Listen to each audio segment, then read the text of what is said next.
Welcome to another Snapkeep Arcade Deck Guide. I'm your host Boots, and today we're joined once again by Spencer Howland of Constructed Criticism. This week we'll be talking about Lady Dreadhorde, a Sultai mid-range deck that uses Vraska, Tamiyo, Nissa, and Vivien Reid alongside 3 copies of Command the Dreadhorde. Spencer, let us know all about Lady Dreadhorde. Yeah, so this is a deck that might look a little bit familiar, but got some awesome new toys. We're looking at Sultai midrange. No, just kidding. We're looking at Sultai Command the Dreadhorde, but it has a lot of the same cards as Sultai midrange.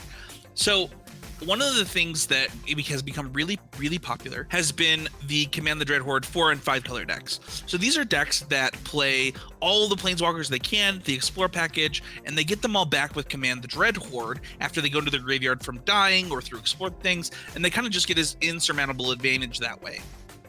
This deck does the exact same thing, but has a little bit better mana and has a little bit more of a consistent game plan.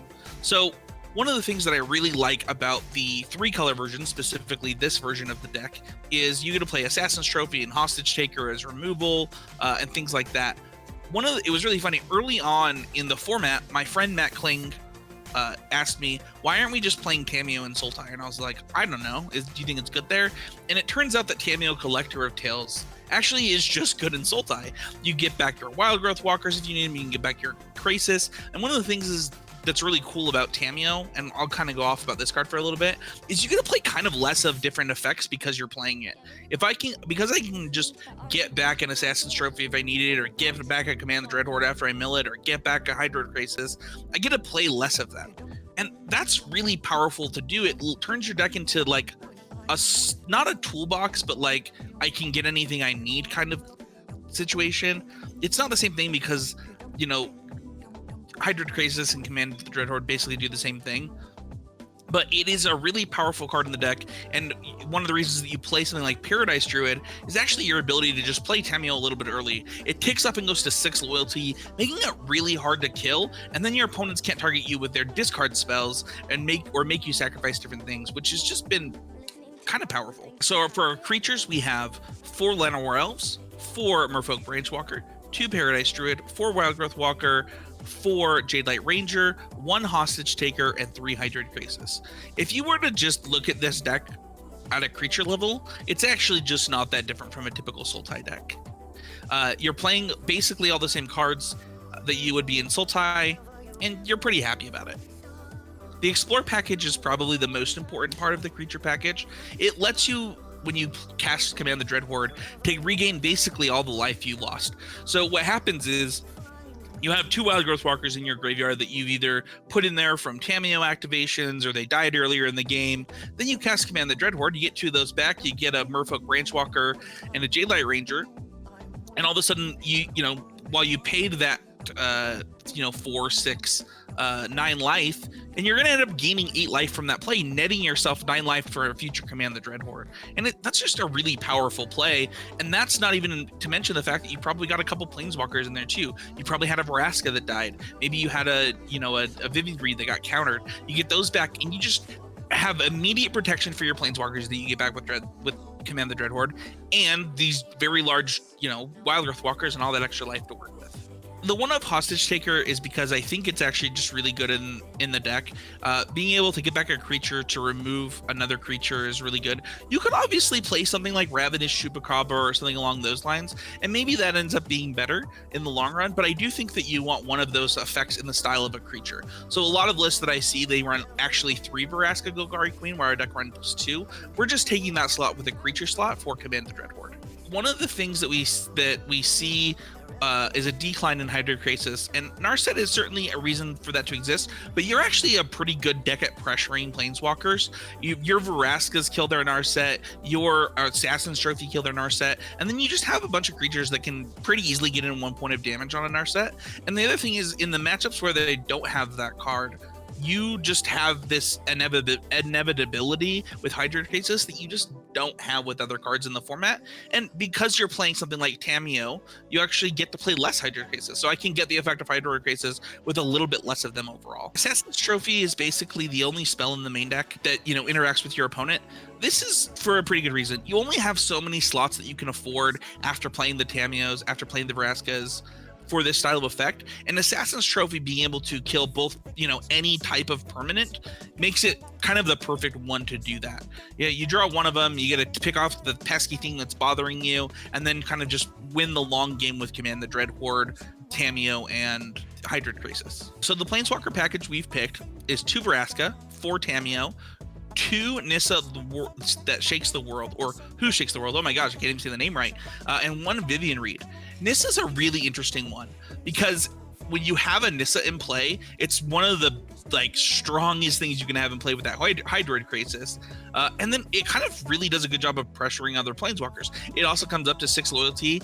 You get to put 3/1/1 counters on a non-creature land, untap it, and it becomes a 0/0 vigilant with vigilance and haste. So those lands go to attack every turn into opposing planeswalkers, making this another great way to pressure planeswalkers since it gives them haste immediately when she comes down. So she effectively only costs 4 mana at that point to either protect herself or pressure opposing planeswalker. Vivien Reid doesn't really need much explanation.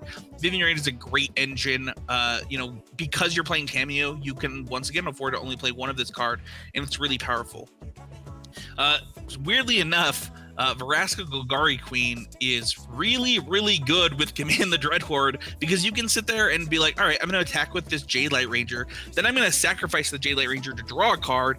Then I'm going to get the Jadelight Ranger and 2 Wildgrowth Walkers back. And because I'm happy that Jadelight Ranger was in my graveyard for my Command the Dreadhorde. And then Tamiyo, I've talked about it quite a bit. It basically does everything. You get to name cards that you're looking for. So if you need an Assassin's Trophy right then, you get a pretty good shot at getting it because you reveal the top 4 cards of your library to look for it. And if you don't get it, you're just filling your graveyard with things for Tamiyo to pick up with her -3 ability. She's really the glue that holds the deck together. So the lands that we have selected are 4 forests. We have 5 blue-black duels and Drowned Catacombs and 4 Watery Grave. We have all 8 of the green-black and 4 Overgrown Tomb, 4 Woodland Cemetery, 4 Breeding Pool, and 3 Hinterland Harbor with 7 green-blues. The only thing that I'm considering changing with the mana base right now is I do think that the deck could really use a Memorial of Folly. Being able to, because you have that Tamiyo, you could probably, because you're only playing 3 colors, abuse your mana base a little bit by playing a tap land. And I think that would be a pretty cool change that if people are looking, what would you change about this deck? That would probably be the thing that I would say. We're playing a little bit less stuff than other people. We put room in for that extra Hostage Taker. I have an extra Paradise Druid because I think Tamiyo is so important early and stuff like that, but I really believe in what the main deck of this deck is trying to do, and I think it puts together a pretty good plan. For our sideboard, we have some interactive spells. As we look at the main deck, you see you only have those 2 Assassin's Trophies, so there's lots of interaction on the sideboard. 3 Duress, 2 Disdainful Stroke, 1 Cast Down, 1 Moment of Craving, 2 Elderspell, even Kraul Harpooner, Thrashing Brontodon, Hostage Taker, Finality of Eternity. The entire sideboard interacts with what your opponent's doing, and you adjust your mid-range deck accordingly. So, Duress comes in, obviously. Duress is really, really good against, some of those decks like Jeskai Walkers, where that's just going to take a really powerful card out of their hand basically every time.